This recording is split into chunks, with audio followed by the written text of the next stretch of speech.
Magandang umaga mga bata. Ako nga pala si Ginang Annalyn Makasaet, ang inyong guro sa Grade 2 St. John. Tuturo sa inyo ngayong umaga ng mathematics na may paksang visualizing and identifying numbers from 0 to 1,000 with emphasis on numbers 101 to 1,000. Using a variety of materials. Gagamit tayo ng iba't ibang materials para mabilang natin ang mga numbers. At place value and value of a digit in a 3-digit numbers. Ang place value, ang kanilang halaga.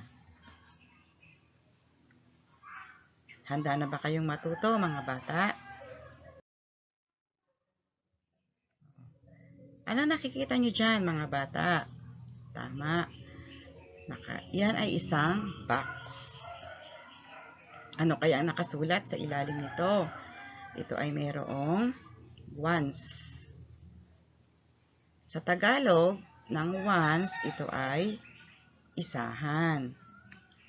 Sunod, ano naman kaya ito? Tama. Ito ay isang pangkat ng tig sa 10. Ano kaya ang nakasulat sa ilalim nito? Ito ay tens. Sa Tagalog, ito ay sampuan. Sunod, ano naman kaya mga bata? Tingnan nyo. Okay, ito ay pangkat ng, or flat cubes, pangkat ng tig-100. Ito ay hundreds. Ang Tagalog nito ay daanan.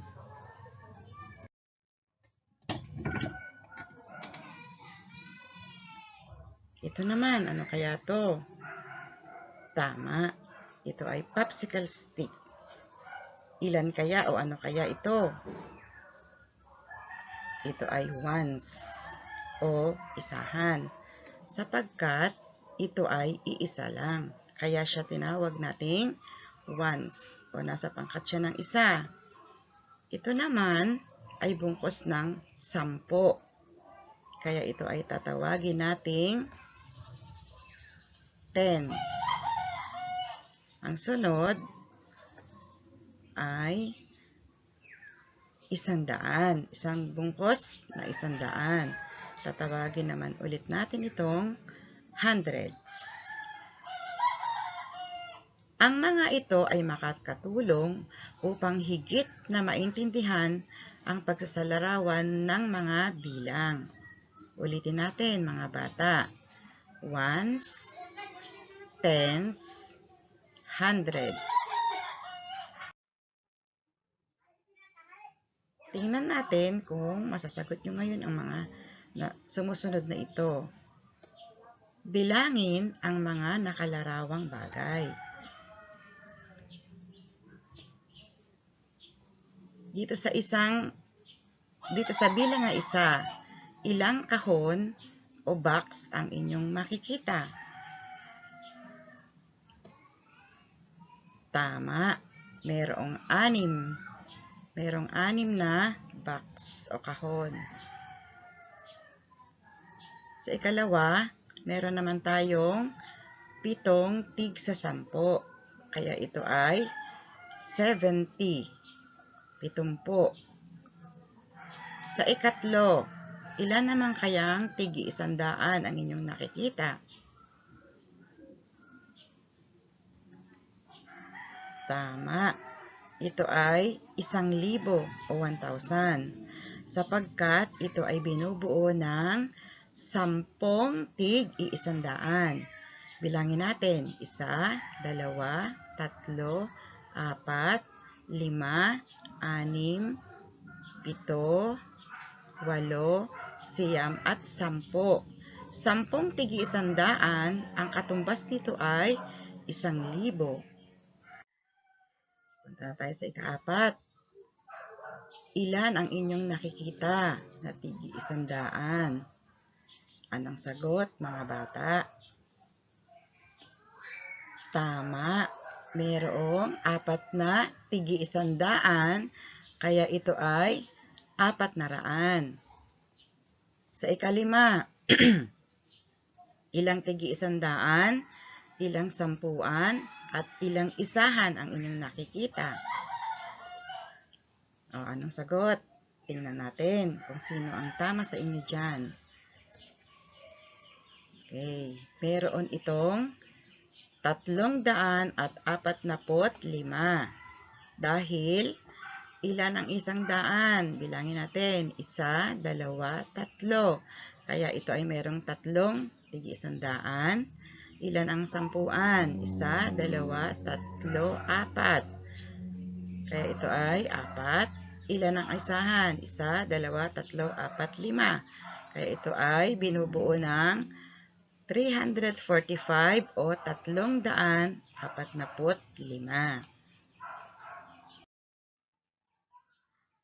Tingnan natin kung naintindihan ninyo ang ating ginawa ngayon. Basahin natin at tandaan, sapagkat ito ang magbibigay sa inyo ng gabay sa pagsasagot ng ating mga gawain sa module. Ang sabi, ang 10 tigi-isa ay katumbas ng 10. Yung isahan. Ang 10 tig-10 naman, ang katumbas nito ay 100 o 100. Ang 10 tigi-100 ay katumbas naman nito ay 1,000 o 1,000. Sa pagsusulat ng kabuuang bilang, kailangang pagsamasamahin ang tigi-1, tig-10 at tig-100 para makilala natin o masabi natin ang bilang. Ngayon, tingnan natin.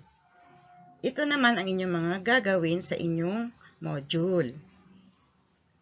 Ang una, gawain sa pagkatuto bilang isa. Ang panuto ay mababasa nyo dyan sa module natin. Alamin ang katumbas na bilang ng mga sumusunod na larawan. Isulat ang tamang sagot sa inyong activity sheet. Sa activity sheet po ilalagay. Gawain sa pagkatuto bilang 2.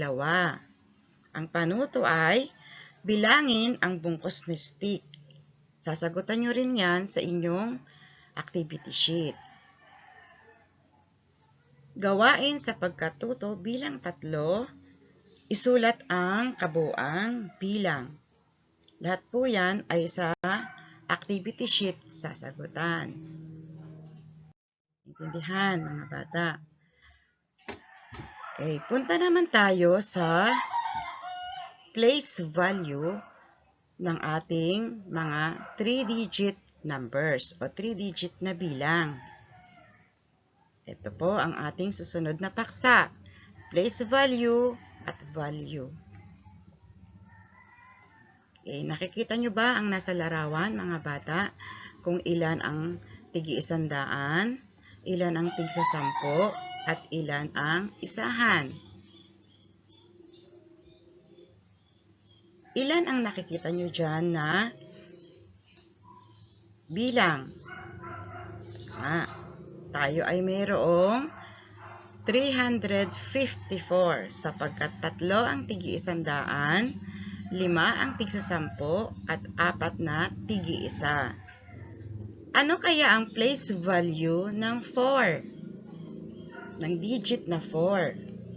Ito ay tinatawag nating isahan o ones. Ano naman kaya ang place value ng 5? Itong nasa gitna. Ito ay sampuan. O kaya ay tens sa English. At ano naman ang place value ng digit na 3? Ito ay daanan or hundreds sa English. Ulitin natin, mga bata. Ano ang place value ng 4? Ito ay isahan o ones. Ang place value naman ng 5, ito ay sampuan o tens. Ang place value naman ng 3 ay daanan or hundreds. Tingnan naman natin ang sunod.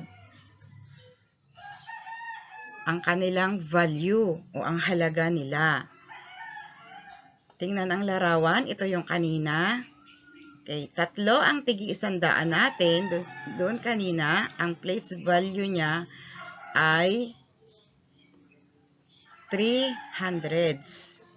Pag isusulat naman natin ang halaga nito, ito ay 300 or 300. Ilan ang ilan ang sampuan natin kanina? 5, di ba? Meron tayong 5 tens o 5 sampuan. Ang value nito ay 50. Ilan ang isahan natin kanina? 4. Ang value nito ay ganun din, 4. Ito ang tinatawag nating value o halaga ng mga bilang kanina. Sa 300, ito, dadagdagan natin ng 2 0. Sa 50 or sa sampuan, makakakita kayo dyan ng 1 0 lang. At sa ones, wala naman tayong idadagdag dito sa ones. O, ito na. Sa bilang na 354, ang 3 ay nasa place value ng 100 o hundreds. Ito ay may halaga o value na 300. Ang 5 ay nasa place value na 10 o tens. Ito ay may halaga o value na 50. Ang 4 ay nasa place value ng isahan o ones. Ito ay may halaga o value na 4. 4 lang. Tingnan natin mga bata. Ito ay dapat nyo matandaan sapagkat ito ang magsisilbi uling gabay para makasagot kayo sa ating mga module. Ang bawat digit sa bilang ay kinakatawan ng simbolo na tinatawag nating digits. Ang bawat posisyon o pwesto ng digit ay may katumbas na halaga o value. Tukuyin ang place value at value ng mga bilang na may salungguhit. Sa unang bilang, 256. Ano ang place value at ang value nito? Ang may salungguhit ay 5. Ano kaya ang place value ng 5? Tingnan natin. Ang place value niya ay 10. Ano naman ang value nito? Ito ay 50 or 50. Punta tayo sa number 2. Ang bilang ay 869 o 869. Ang may guhit ay 9 o 9. Ano ang place value ng 9? Tingnan natin. Isahan. Tama. Ano naman ang value ng 9? Tingnan ulit natin dito. Yan, 9 pa rin kasi siya ay isahan lang. Punta tayo sa ikatlong bilang. 710. Ano kaya ang place value ng naguhitan na digit na 7? Ito ay sandaanan. Very good. Or hundreds. At ano ang value ng 7? Ito ay 700.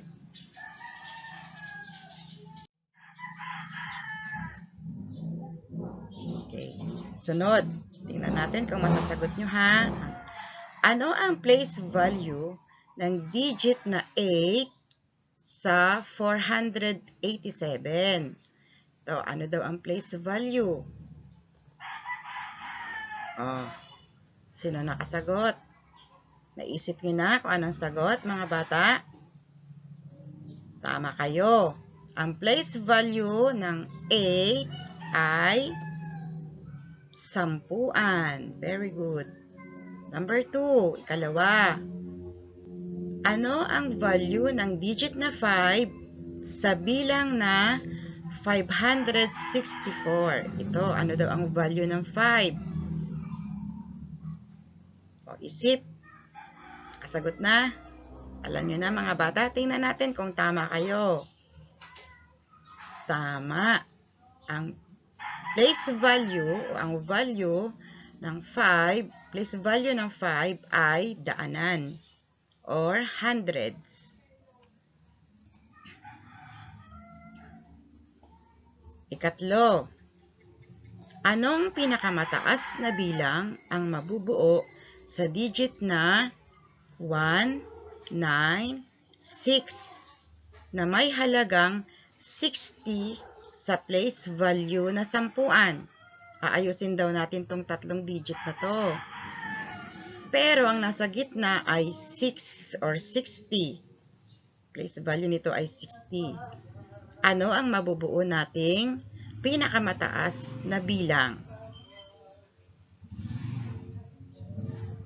Okay? Nakaisip na kayo kung anong sagot?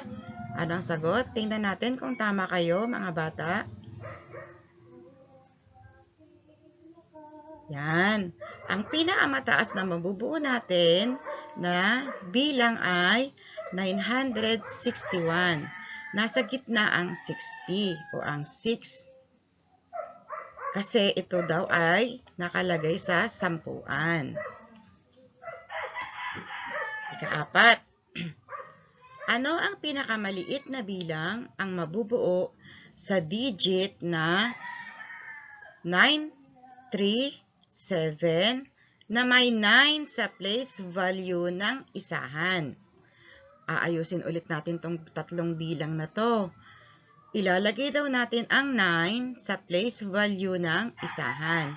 Ano naman daw ang pinakamaliit na bilang ang mabubuo natin? Pinakamaliit na bilang. O, nakaisip na kayo mga bata?